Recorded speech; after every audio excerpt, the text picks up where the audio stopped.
Bismillahirrahmanirrahim. Assalamualaikum warahmatullahi wabarakatuh. Perkenalkan, nama saya Handayani dari Fakultas Teknik jurusan Teknik Elektronika D4. Saya akan mempresentasikan materi-materi dari awal sampai akhir mata kuliah organisasi dan arsitektur komputer.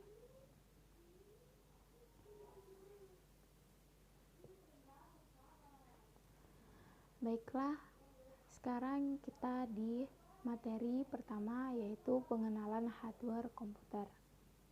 A. Fungsi komponen hardware. 1. Unit masukan atau input device. Unit ini berfungsi sebagai media untuk memasukkan data dari luar ke dalam suatu memori dan prosesor untuk diolah guna menghasilkan informasi yang diperlukan. Baiklah, sekarang kita berada di materi kedua, yaitu organisasi dan arsitektur komputer. A. Fungsi arsitektur. Fungsi komputer didefinisikan sebagai operasi masing-masing komponen sebagai bagian dari struktur. Adapun fungsi dari masing-masing komponen dalam struktur yaitu input device dan output device. B. Struktur arsitektur komputer. CPU terdiri dari dua bagian yang dibedakan menurut fungsi logika unit. Berfungsi sebagai pusat dari pengelolaan unit, berfungsi sebagai pengontrol kerja dari sebuah komputer sehingga dapat mengatur dan mengurutkan proses-proses yang dilakukan oleh komputer. C. RISC dan RISC merupakan bagian dari arsitektur mikroprosesor berbentuk kecil dan berfungsi untuk mengatur instruksi dalam komunikasi di antara arsitektur yang lainnya. Baiklah, sekarang kita berada di materi ketiga, yaitu cache memori. Cache memori adalah memori kecepatan tinggi tetapi berukuran kecil yang digunakan untuk menyimpan salinan data atau instruksi yang sering diakses oleh CPU. Kecepatan antara CPU dan memori utama operasi cache yaitu 1. CPU meminta isi suatu lokasi memori. 2. Memeriksa apakah data terdapat di cache.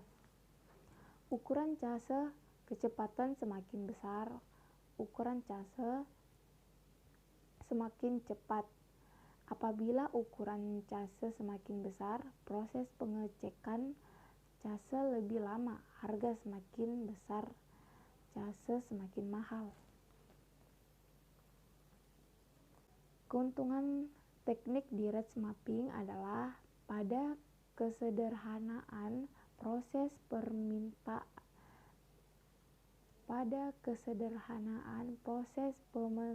pemetaannya.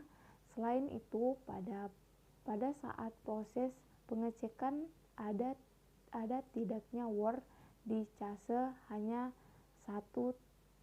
Tag mapping adalah kurang fleksibel. Sebuah blok harus dipetakan ke slot yang tetap sehingga tidak bisa memanfaatkan slot yang kosong. Baiklah, sekarang kita berada di materi keempat, yaitu memori internal. Karakteristik hierarki memori yaitu semakin ke bawah semakin murah harga per bitnya. Semakin ke bawah semakin besar ukuran kepastiannya.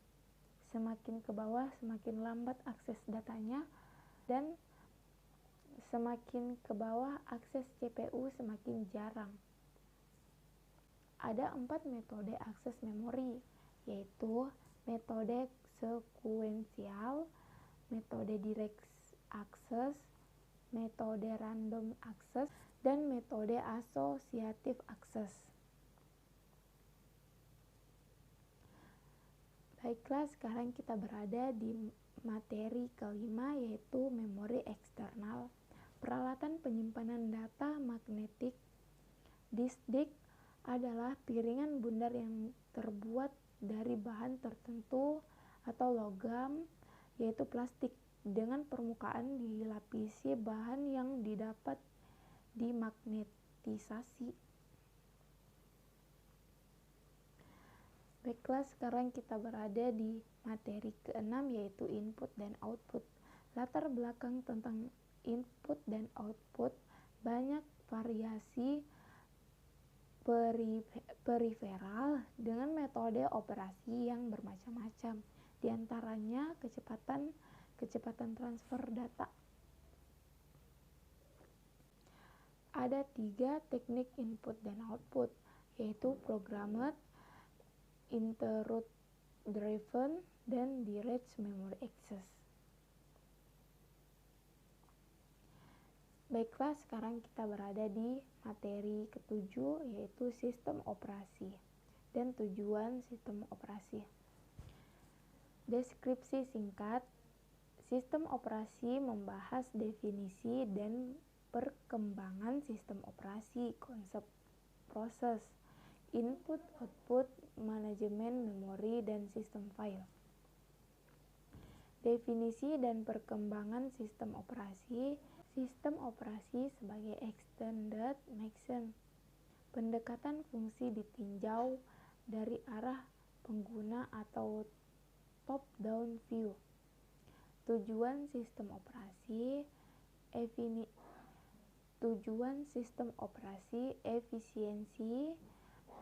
Sistem operasi memungkinkan sumber daya sistem komputer untuk digunakan dengan cara yang efisien. Kemudahan. Sistem operasi membuat komputer lebih mudah dipakai. Kemampuan berevolusi. Sistem operasi yang harus disusun sedemikian rupa sehingga memungkinkan pengembangan efektif, pengujian dan penerapan fungsi sistem yang baru tanpa mengganggu layanan yang telah ada. Jenis-jenis aritmetika yaitu aritmetika biner, titik tetap, titik mengembang, rentangan bilangan lebih luas, kompleks dan mahal, aritmetika desimal. Baiklah, sekarang kita berada di materi ke-9, yaitu paket perintah komputer. Karakteristik dan fungsi set instruksi operasi dan CPU ditentukan oleh instruksi-instruksi yang dilaksanakan atau dijalankan. Instruksi ini sering disebut sebagai instruksi mesin atau instruksi komputer. Kumpulan dari instruksi-instruksi yang berbeda yang dapat dijalankan oleh CPU disebut set instruksi. Jenis-jenis instruksi operator menentukan operan.